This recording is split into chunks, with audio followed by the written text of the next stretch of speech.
నిర్గమాకాండం 35 మనం ధ్యానిస్తాము. మోషే ఇశ్రాయేలు స్వరమును, ఇశ్రాయేలు సర్వ సమాజమును పోగు చేసి మీరు చేయనట్లు యెహోవా ఆజ్ఞాపించిన ఆ విధులేమనగా 6 దినములు పని చేయవలెను.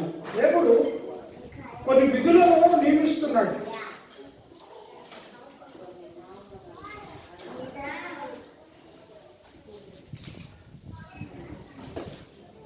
మనము కూడా కొన్ని నియమాలను కుటుంబాల్లో కలిగి ఉంటాం కదా.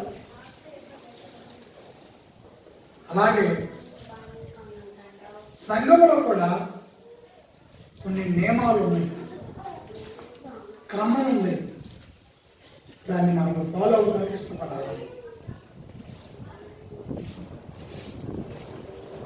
ఎప్పుడైతే మనము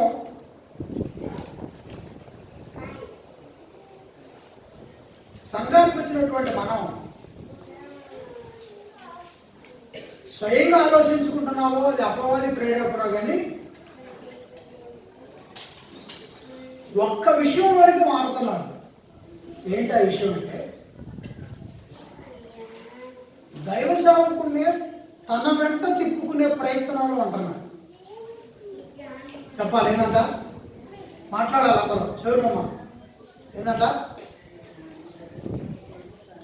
ప్రార్థనకి ముందు ఏదో బాధలో వస్తాం. ఒకటి వచ్చినటువంటి మనం అక్కడ సీనియర్లో అవుతాం. 2 సీనియర్లో అయిన వెంటనే ఆలోచన కలిగేది ఏంటంటే, మా కోసం ఆయన రావాలి, మేము చెప్పినట్టు ఉండాలి అనే ద్వారంలోనికి వెళ్తాం. మళ్ళీ చెప్తామో లేదో కానీ ఆ ఆలోచన 200% తప్పు. ఎందుకంటే ఈడకొచ్చిన నీవు నీ కళ్ళ ముందు కనపడుతుంది దైవజనుడు, ఆ దైవజనుడు వెంబడిస్తుంది దేవుడు. ఆ రూట్లోకి రావడానికి నువ్వు ప్రయత్నం చేయి. నీకు నొప్పి కలిగినా, కఠినం అనిపించినా, బాధ కలిగినా, నీ ఇష్టం నెరవేరకపోయినా నువ్వు ఒకటి అనుకుంటావు, ఆ ఇష్టం నెరవేరకపోయినా సరే ఈ రూటు చాలా కరెక్ట్. ఎందుకంటే బైబిల్ అలా చెప్తుంది. నీ రూట్లో దైవం వచ్చే కంటే దైవం రూట్లో మనిషి రావడం ఉంది.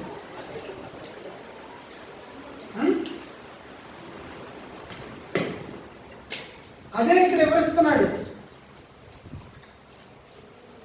ఇక్కడ ఏమని వివరిస్తున్నాడంటే, బాగు దాపము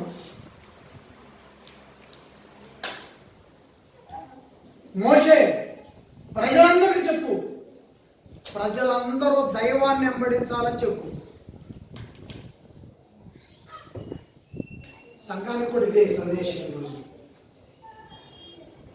ఆ రోజు మోషే ద్వారా సర్వ సమాజానికి దేవుడు ఏమని చెప్పించాడో అవే విషయాలు ఈరోజు క్రమాన్ని నేర్పిస్తున్నాడు మనకి. ఏ క్రమాన్ని అయితే నేర్చుకోమని చెప్పాడో బయట ఒకటే అదే క్రమాన్ని ఈరోజు సంఘానికి కూడా ఆయన నేర్పిస్తున్నాడు. చూడవచ్చు, అవే క్రమాన్ని నేర్పిస్తున్నట్లుగా మనం చూస్తున్నాం. అంటే ఈ సందేశము ద్వారా సంఘానికి క్రమం అవసరం. సంఘానికి వస్తున్న వాళ్ళు క్రమాన్ని ఫాలో అవటం అవసరం. సంఘానికి వస్తున్న వాళ్ళు ఇంకొక కుటుంబాన్ని చూడొద్దు. ఇంకొక కుటుంబం ఫాలో అయినప్పుడు మేమెందుకు ఫాలో అవ్వాలా అనేటువంటి ఆలోచనలోనికి వెళ్ళొద్దు. నువ్వు వస్తావా దైవ మార్గంలోకి రా. అదే చెప్తున్నాడు. విందామిక. మోషే ఇశ్రాయేలు సర్వ జనమును పోగు చేసి, మీరు చేయనట్లు యెహోవా ఆజ్ఞాపించిన విధులు ఏమనగా 6 దినములు పని చేయవలెను, 7వది మీకు పరిశుద్ధ దినము, అది యెహోవా విశ్రాంతి దినము. దానిలో పనిచేయు ప్రతి వాడును మరణ శిక్ష పొందును. విశ్రాంతి దినమున మీరు మీ ఇళ్లలో ఎక్కడనో అగ్ని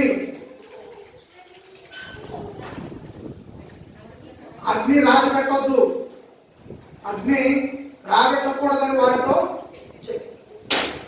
అంటే విశ్రాంతి దినం రోజు పొయ్యి కూడా ముట్టించొద్దు. 7వ రోజు కఠినమైనటువంటి ఆజ్ఞలు పాటించిన భక్తులు ఉన్నారు. అందరూ కాకపోవచ్చు, సర్వ సమాజం మొత్తాన్ని పిలిచి చెప్పాడు మోషే గారు. ఇక్కడ ఉన్నవాళ్ళు అందరూ పాటించినట్టు బైబిల్లో చెప్పలేదు.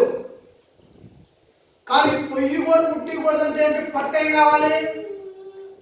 మన ఇంట్లో వద్దు, పక్కన తెప్పన సెంటర్లో అది తెచ్చుకుందామనే మాట్లాడే ప్రసక్తే లేదు. ఆ విశ్రాంతి దినం యొక్క దేవుడు చెప్పిన నియమం తూచా తప్పకుండా పాటించేంత వరకు కూడా అంత కఠినముగా లేదా అంత ఇష్టముగా భక్తి చేసిన భక్తులు ఉన్నారు బైబిల్లో. 2 గ్రూపులు అవుతున్నాయి ఇక్కడ. చెప్పింది చెప్పినట్టుగా చేసే గ్రూపు దైవ మార్గం వైపు వెళ్ళేవాళ్ళు. దైవాన్నే మాయమని తెచ్చుకుంటాం మేము అనేటువంటి మార్గం.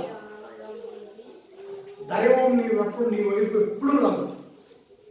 నీ ఇష్టాల కోసం, నీవు నచ్చినట్టు చేసే దానికోసం దైవం ఎప్పుడూ రాదు. నిన్ను మార్చడానికి 1, 2, 3, 4 నాలుగు తన ప్రయత్నం చేపిస్తాడు.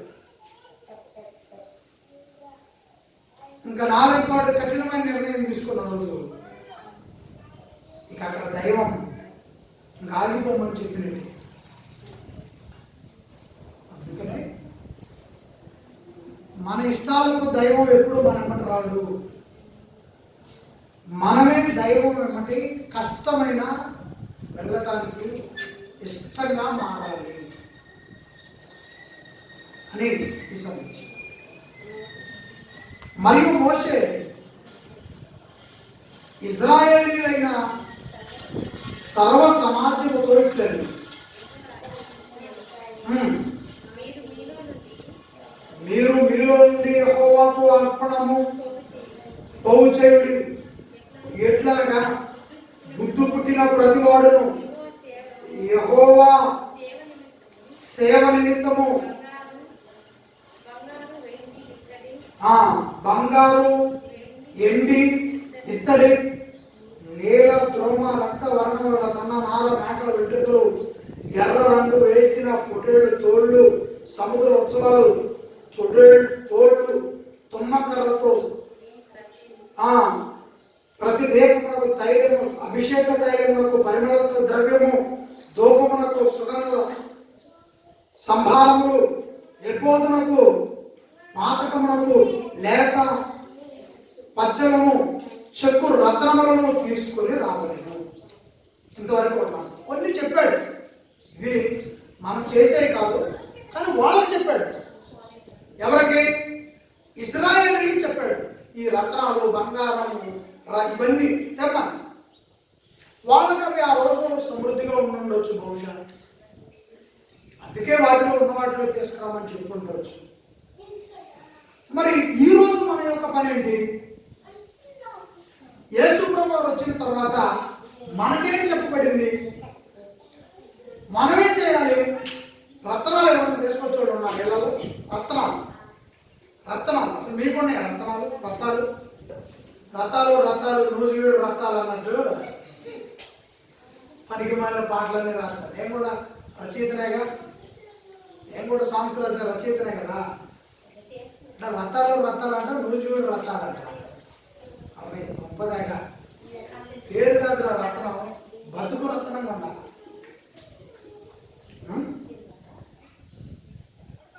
బ్రతుకులో ఉన్నారు రత్నాలు. మరి ఏం చేసుకొస్తావు? ఏం చేస్తావా? బంగారం ఇస్తావా? భారీ త్యాగాలు నువ్వు ఏం చేయగలుగుతావు? ఒకవేళ ఎండిచ్చినా, బంగారం ఇచ్చినా, ఏ ఇచ్చినా నీ బ్రతుకు యేసుక్రీస్తులో రత్నమైన బ్రతుకులా లేకపోతే ప్రయోజనం ఏముంది? వాళ్ళకి చెప్పిన నియమాలు ఇవి. మరి మనకేం చెప్పాడు యేసుప్రభు వారు? మత్తయి సువార్త 28 మనకేం చెప్పాడు? సంఘమైన మనకేం చెప్పాడు? మరి అది తెలియాలి. మత్తయి సువార్త 28 అధ్యాయం తిరగాలి. అందరూ బైబిల్ తిప్పాలి తొందరగా.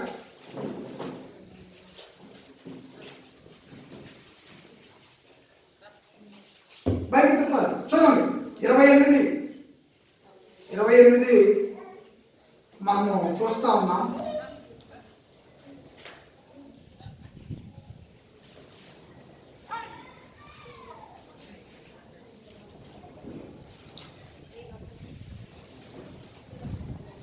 ఇరవై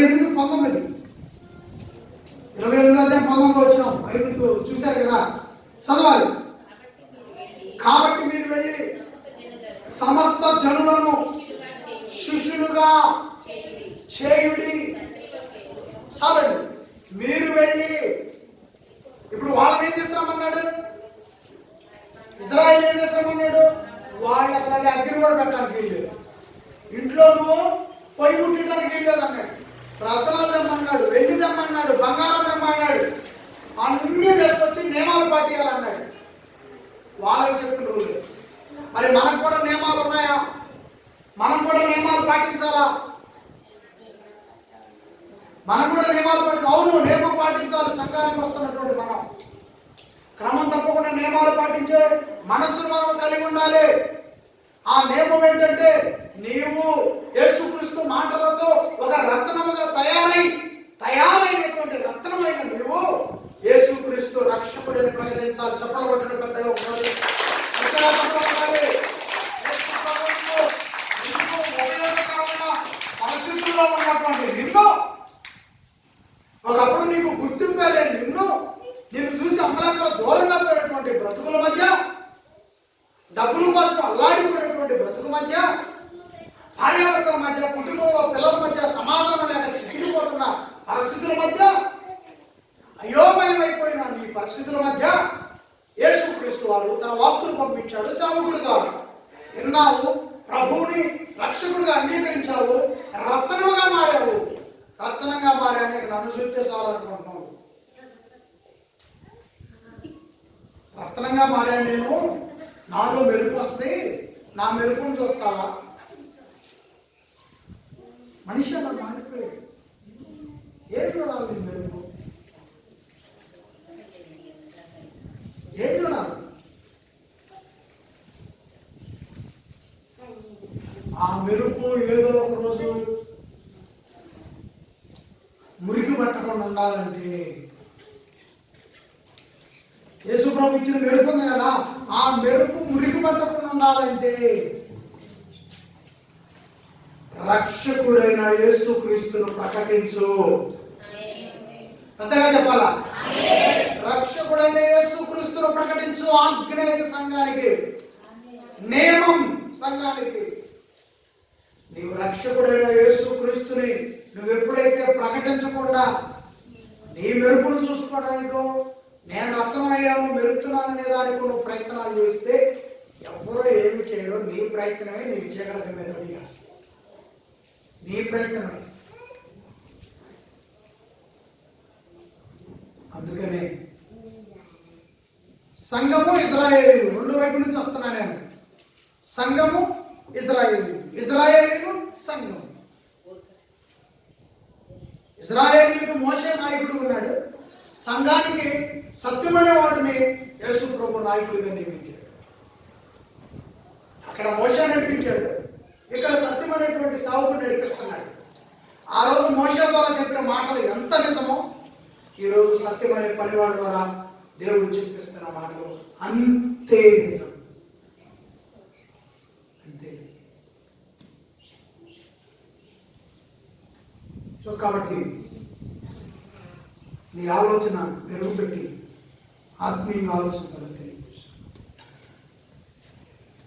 కాబట్టి మీరు వెళ్ళి సమస్త జనులను శిష్యులుగా చేయండి, వారు రక్షకుడైన యేసుక్రీస్తుని వారికి ప్రకటించిన తర్వాత నమ్మి వాళ్ళు విశ్వసిస్తే అప్పుడు వాళ్ళ ఇష్ట ప్రకారంగా ప్రభు దగ్గరకు తీసుకొచ్చి సంఘంలో తీసుకొచ్చి సేవకుల ద్వారా బాప్తిస్మం ఇప్పించు. తండ్రి కుమార పరిశుద్ధాత్మ నామములో వారికి బాప్తిస్మం ఇప్పించు. చేస్తున్నావా మరి ఆ పని? చేయడానికి ప్రయత్నం. 10వ వచనం మరియు వివేక హృదయులందరూ వచ్చి యెహోవా ఆజ్ఞాపించినవన్నీ చేయవలెను. అమ్మా అక్కడ ఒక మాట నాకు మళ్ళీ చదువు ఆ మాట ఫస్ట్ లో. మరియు వివేక హృదయులు అంటే ఇశ్రాయేలీయులు అందరూ వివేక హృదయులు కారా? ఇశ్రాయేలీలో ఉన్న ప్రజలందరూ వివేకమైన హృదయం కలిగిన వాళ్ళు కాదా?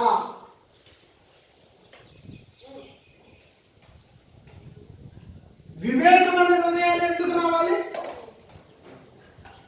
అంటే, వివేకమైన హృదయాలు ఎందుకు రావాలంటే ప్రియమైన వాళ్ళరా, దేవుని మాటలను హృదయంలో నింపుకున్నాడు.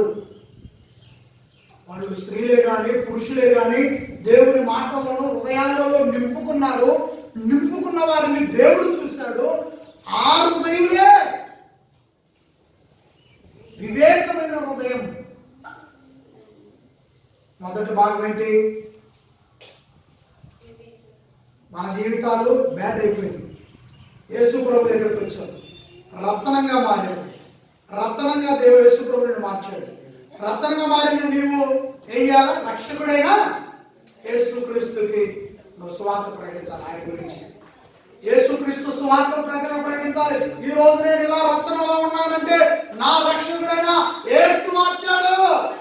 అలా చేయని రోజు నీకు చీకటి పట్టుద్ది. అలా చేయని రోజు ఆ రత్నానికి మయ పట్టుద్ది, మరికి మురికి పట్టుద్ది. మొదటిది.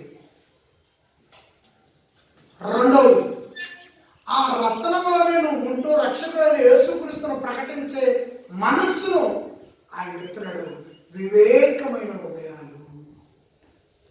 దైవాన్ని నీ వెంట తీసుకోవాలని ప్రయత్నం కాదు, దైవ సేవకుని వెంట నడిచే హృదయాలు, వివేకమైన హృదయాలు. రెండు. మూడోది ఎవరి వెంట నడవాలి? ఎవరి వెంట నడవాలి? ఆ వచనాలని తర్వాత మీరు ఇంటికి వెళ్ళి చదువుకోండి. కానీ ఆ లైన్స్ తీసుకొస్తున్నాను నేను. ఎవరి వెంట నడవాలి? 19వ వచనం. పరిశుద్ధ స్థలంలో సేవ చేయుటకు సేవా వస్త్రములు అనగా సేవకుడైన అహరోనుకు ప్రతిష్టా వస్త్రములు యాజకులగునట్లు అతని కుమారులను వస్త్రములు ఇవి అని వారికి సపరేట్ అయిన వస్త్రాలు ఇవ్వాలి. సపరేట్ అయిన వస్త్రాలు ఇవ్వాలి.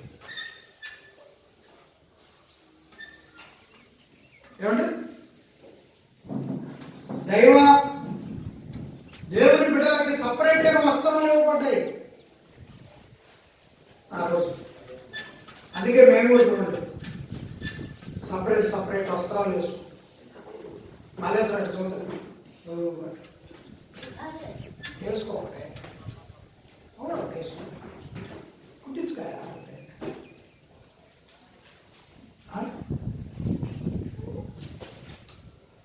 లేకపోతే మీ అత్తమ్మ చేత తెప్పించుకో పల్నాడు నుంచి. అంటే దేవుని యొక్క బిడ్డలో సంఘములో సమాజంలో మంచిగా కనపడాలి. ఆ తర్వాత దేవుడు ఖాళీ వాళ్ళని నేనని తర్వాత. అయితే యాజకులు అనబడినటువంటి వాళ్ళకి మీరు క్రమంగా వారిని వెంబడించాలి అని ఒక నియమాన్ని వాళ్ళకి ఇస్తున్నాడు. మీ ముందు కనపడుతుంది ఎవరు? మీ ముందు ఎవరు కనపడుతున్నారు? నువ్వు ఎవరిని ఫాలో అవ్వాలి? నువ్వు ఎవరిని సంప్రదించాలి?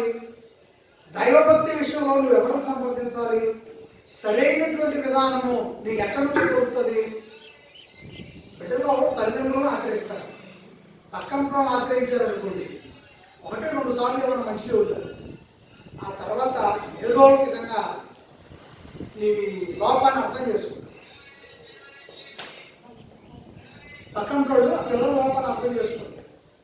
అలాగే దైవ సేవకుని నువ్వు ఎన్ని సందర్భాలు వచ్చినా, ఎన్ని సమస్యలు వచ్చినా, దైవ సేవకుని సంప్రదించేటువంటి ప్రయత్నాల్లో నువ్వు మాదిరిగా తీసుకోవాలి. అప్పుడే నీవు కొన్ని లైన్స్ని కరెక్ట్గా పట్టుకోగలుగుతావు. స్వయ నిర్ణయానికి, స్వయ ఆలోచనకి, సేవకుడికి ఇది చెబితే ఇది నచ్చుతుందో నచ్చడం నేనే ప్రార్థన చేసుకుంటాను. ఇది నచ్చదానికి గ్యారెంటీ నచ్చదు. గ్యారెంటీ నచ్చదు కాబట్టి నేనే ప్రార్థన చేసుకుంటాను. అంటే ఇప్పుడు నీ ముఖము నా ముఖము చూసే నచ్చకపోతే దేవుడు నచ్చుతాడా? నాకే నచ్చదు ఇది అనే నిర్ణయం నువ్వు తీసుకున్నప్పుడు నా తర్వాత ఆయన ఎలా తీసుకుంటాడు? అది ఇక్కడ ఆగిపోవాలి. గ్యారెంటీ ఇక్కడ ఆగిపోవాలి. సో హెల్ప్ లైన్ తీసుకోవాలి. నీ ఆత్మీయ నిన్ను ప్రభు యొక్క రక్షణలోనికి తీసుకొచ్చినటువంటి బాధ్యుణ్ణి, ఆత్మీయ సహోదరుణ్ణి, మీ యొక్క దైవజనుణ్ణి మీరు చెప్పే వాతావరణం ఒకవేళ నచ్చలేదనుకో, నాకు తెలియకేమన్నా నచ్చలేదు ఏమో, తెలియకేమన్నా చెప్పలేదేమో అనుకోవచ్చు మీరు. కానీ మాకు తెలియనట్టు ఏదైనా ఉండదు. ఏదైనా తెలియని ఉంటే కంపల్సరీగా ఇది నాకు తెలియదు అని చెప్తాను. వ్యవసాయం గురించి ఏ ముందు కొట్టాలి అని అడిగారు అనుకోండి, ఖచ్చితంగా చెబుతాను నాకు తెలియదు.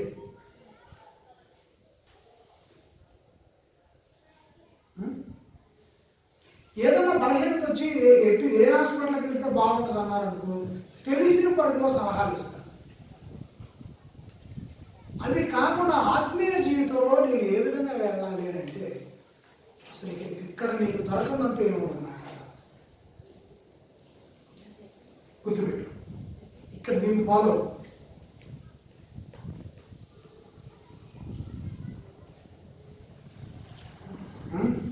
నెక్స్ట్ నాలుగో పాయింట్కి వచ్చాం. మొదటి పాయింట్ ఖచ్చితంగా నువ్వు సువార్త ప్రకటించాలి. రెండవ పాయింట్ రక్షకుడైన యేసుక్రీస్తుని ప్రకటించాలి. మూడవ పాయింట్ దైవజనుని వెంబడించాలి. 4 తర్వాత 21 వచ్చిన తర్వాత ఎవని హృదయము వాని రేపును, ఎవరి మనస్సు వాని ప్రేరేపించను వారందరూ వచ్చి ప్రత్యక్షపు గుడారం యొక్క పని కొరకు, సమస్త సేవ కొరకు, ప్రతిష్ట వస్త్రమును కొరకు, యెహోవాకు అర్పణమును, ప్రతిష్ట వస్త్రములను పురుషులు కానీ ఎవరైనా ఎవరి హృదయములు వారిని ప్రేరేపించను వారందరూ యెహోవాకు బంగారు అర్పింప ప్రతివాడును ముక్కరాలను పోగు చేయగలరు. ఇక్కడ ఏం చెప్తున్నాడంటే ప్రేరేపణ గురించి చెప్తున్నాడు. ఏంటంట మాట్లాడాలందరూ? ఏంటంట ప్రేరేపణ. ప్రేరేపణ ప్రేరేపణ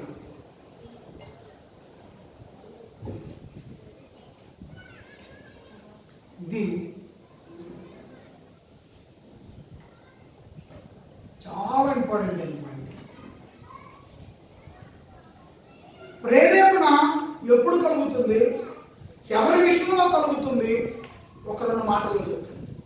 ప్రేరేపణ నీ కుటుంబ విషయంలో కలుగుతుంది, నువ్వు చేసుకునే పనుల విషయంలో నీకు ఆసక్తి కలుగుతుంది. ప్రేరేపణ తక్షణమే ఇప్పుడు ఒక బండి పిలిపిస్తున్నా, ఇక్కడ ఉన్న వాళ్ళందరూ మీరు సాగుడిని ఆజ్ఞాపిస్తున్నా ఎక్కాలనంటే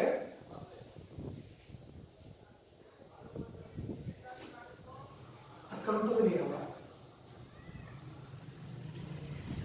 అక్కడ ఉంటుంది. ఎటు ప్రేరేపించబడతావు? దేవుని పని వైపు ప్రేరేపించబడతావా? నీ కొడుకు వేస్తున్న పత్తి విత్తనాల వైపు ప్రేరేపించబడతావా? ఇక్కడే తీర్పు. అందుకే 2 డివైడ్లు చేసే ఇజ్రాయేల్లోనే 2 డివైడ్లు అవుతున్నాయి. ప్రేరేపించబడిన వారు అని ప్రస్తావిస్తున్నారు. సంఘానికి కూడా హెచ్చరిస్తున్నాడు. వాళ్ళని చూపించి ఇక్కడ మనల్ని హెచ్చరిస్తున్నాడు. ప్రేరేపించబడిన వారిని ఆయన ప్రేమిస్తాడు అంటే మిగతా వాళ్ళ మీద ఉండదా? ఉండబట్టి ఇక్కడికి వచ్చావు. వచ్చిన నీవు ప్రేరేపించబడే ప్రయత్నాల్లోనికి వెళ్ళాలి. ఆ ప్రేమలో కంటిన్యూషన్ అవ్వాలి. ఆ సహవాసంలో కంటిన్యూషన్ అవ్వాలి. నేను ప్రేరేపించబడను, నాకు పని లేదు. అప్పుడు ప్రేరేపించబడే వాళ్ళ లిస్టులోనికి రావాలి కదా.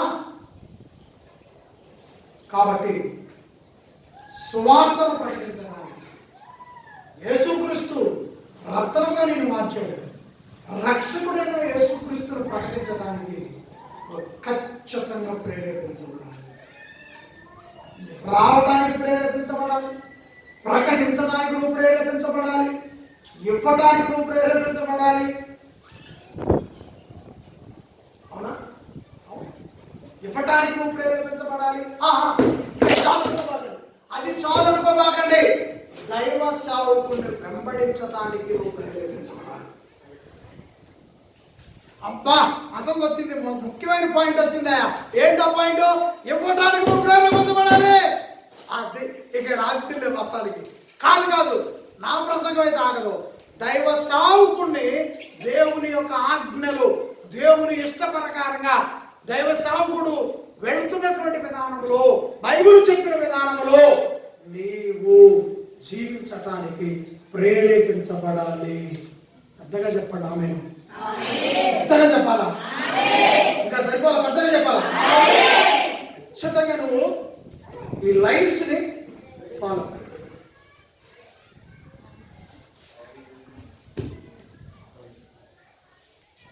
పాయింట్లు గుర్తున్నాయి కదా? నెక్స్ట్ ఐదవది 26వ వచనం. ఏ స్త్రీలు జ్ఞాన హృదయం గలవారై ప్రేరేపింపబడుదురో వారందరూ చాలు. ఆ మిగతావి ఆ రోజు వాళ్ళకి అవసరమైన తీస్తామని చెప్తున్నాడు. ఇక్కడ ఏ స్త్రీలు, నెక్స్ట్ చదువుతాం. ఏ స్త్రీలు జ్ఞాన హృదయము గలవారై ప్రేరేపింపబడుదురో అన్నాడు. అంటే మొదట 2వ లైన్లో 2వ భాగంలో వివేక హృదయులు అన్నాడు. ఎక్కడ? 10వ వచనంలో. 10వ వచనంలో వివేక హృదయం. 26వ వచనంలో ఏమంటున్నాడు? గౌరీ జ్ఞాన హృదయం. అంటే యేసుక్రీస్తులో నువ్వు రత్నములో ఉండాలంటే వివేక హృదయం కావాలి, జ్ఞాన హృదయం కావాలి. జ్ఞాన హృదయం ఉందా? బాడీలోకి వచ్చిందా? హృదయంలోకి వచ్చిందా? అమ్మ గర్భంలోకి వచ్చిన మనిషిలాగే ఉన్నావా? యేసుక్రీస్తులోకి వచ్చినాక జ్ఞాన హృదయం కలిగించుకున్నావా? ఇదే మనల్ని రేపేటువంటి ప్రసంగం. అమ్మ గర్భంలో వచ్చాను, నాకేదో తెలిసింది, బాప్తిసం పొందుకున్నాను, ఇక నేను ఓకే పరలోకానికి అంకితం అంటే లేదు ప్రేమ. ఈ సహవాసంలో సత్యం అనేటువంటి సేవకుడి చేతుల మీదుగా బాప్తిసం పొందినా కూడా ఉండదు. ఖచ్చితంగా చెప్తున్నాను. ఎందుకంటే యేసుక్రీస్తు నోటే ఈ మాటలు వచ్చాయి. ప్రభువా ప్రభు అని పిలుచు ప్రతివాడు పరలోక రాజ్యానికి రాడు అని ప్రభు చెప్పినాక ఎవరైనా ఈ ప్రపంచంలో ఆ మాటని తొలగించే వాళ్ళు ఉన్నారా? ఆయన కాదని పరలోకానికి తీసుకొని వెళ్ళే వాళ్ళు ఉన్నారా? లేరు. అది నాతో సైతం. ఆయనకి ఇష్టం లేకపోతే నన్ను కూడా తొక్కితే మామూలు ఉండదు, ఆ తొక్కుడు తొక్కుతాడు. ఎందుకంటే జ్ఞాన హృదయం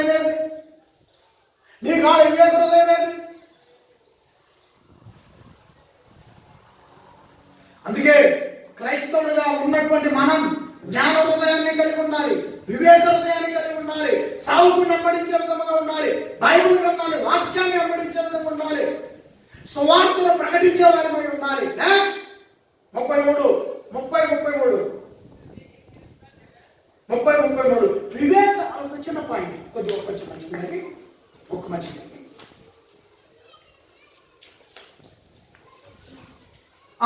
ఇప్పుడు ఇక్కడ ఉన్నవాళ్ళు చేతులెత్తి స్పందించి నాకు చెప్పండి. నా అబ్బాయి వీడియో శ్రీనివాసు రండి. నాకు యేసు ప్రభు దగ్గర దీవెనలు కావాలి అన్నవాడు చేయబట్టి తొందరగా చూపించు. యేసు ప్రభు దగ్గర నాకు దీవెనలు కావాలి, అందుకే నేను వచ్చింది. ఖచ్చితంగా ఒప్పుకోండి, అసలు ఒప్పుకోవాలి. చేయబట్టి దీవెనలు నాకు కావాలి. ఇటు నుంచి చూపించాను. ఇక్కడ నుంచి దరిదాపు చూడండి. ఒప్పుకోండి.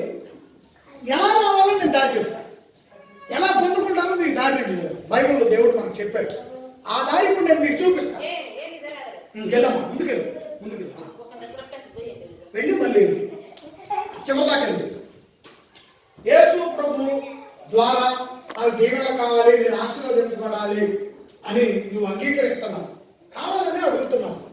అందరూ అడిగాం, నేను కూడా ఒకప్పుడు అలాగే ప్రభా నేను నమ్మాను, మీ సేవకుడిగా మీ పట్ల విశ్వాసం కలిగిన వాడిగా నన్ను ఉంచండి, ఈ సమాజంలో ప్రజలు తెలుసుకునే విధంగా నన్ను ఉపయోగకరంగా మార్చండి, చూపించండి అని నేను ఎంతగానో ప్రాధాన్యపడినటువంటి రోజులు ఉన్నాయి. కాబట్టి ప్రేమైన వాళ్ళరా చూపించాను.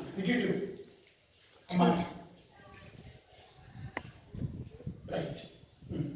ఇప్పుడు కావాలని మన అందరికీ ఉంది. 1 2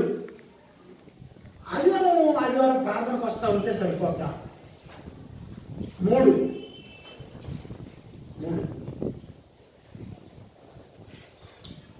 ఇంకేమో తెలుసుకోవాలా?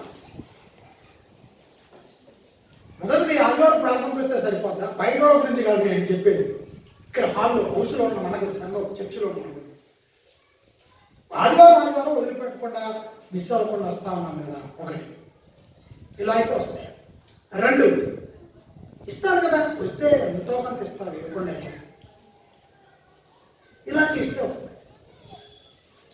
ఇంకా 3 ఏమైనా ఉందా తెలుసుకోవాల్సింది. ఖచ్చితంగా ఉందో ప్రియమైన మాట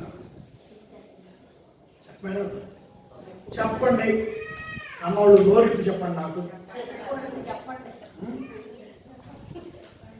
చెప్పుకొని బాగుంటున్నారు, చెప్పుకోకపోతే బాగుంటున్నారు. ఎవరు అవ్వలేదా? కొడేసలు తల్లి అన్న చెప్పండి అండి అన్నవా? చెప్పుకొని బాగున్నాయేమో ఖచ్చితంగా చెప్తాను. ఎందుకంటే నాకు టచ్ అయ్యింది. నేను అధ్యాయం చదువుతున్నప్పుడు నేను టచ్ చేయను, చాలా టచ్ అయ్యింది.